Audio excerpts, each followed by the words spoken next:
যোৰহাটৰ শলমৰাত সংঘটিত হয় এক পথ দুৰ্ঘটনা।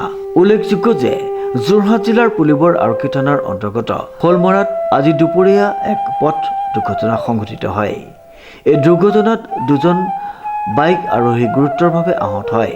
আহত দুইজন যুৱকক আৰক্ষীয়ে যোৰহাট চিকিৎসা মহাবিদ্যালয়ৰ চিকিৎসালয়লৈ প্ৰেৰণ কৰিছে।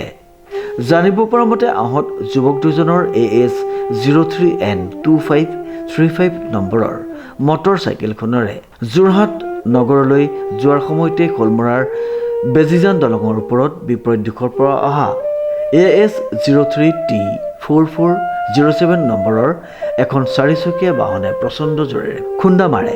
ফলত দুইজন যুৱক দলঙৰ ওপৰতে ছিটিকি পৰে আৰু গুৰুতৰভাৱে আহত হয়। এই ঘটনা প্ৰত্যক্ষ কৰি স্থানীয় লোকে আৰক্ষীক খবৰ দিয়াত ঘটনাস্থলীত আৰক্ষী উপস্থিত হৈ আহত যুৱক দুজনক চিকিৎসালয়লৈ প্ৰেৰণ কৰাৰ লগতে দুইখন বাহন আৰক্ষীয়ে জব্দ কৰে। আহত যুৱক দুজন অঞ্চলটোৰ সংজ্ঞা চুকৰ জি সুব্বৰ ঠাকুৰ আৰু আনজন ভগনীয়া চুকৰ দিব্যজ্যোতি বৰুৱা বুলি জানিব পৰা গৈছে। যোৰহাটৰ পৰা প্ৰশান্ত গায়নৰ ৰিপৰ্ট, নিউজ নাও।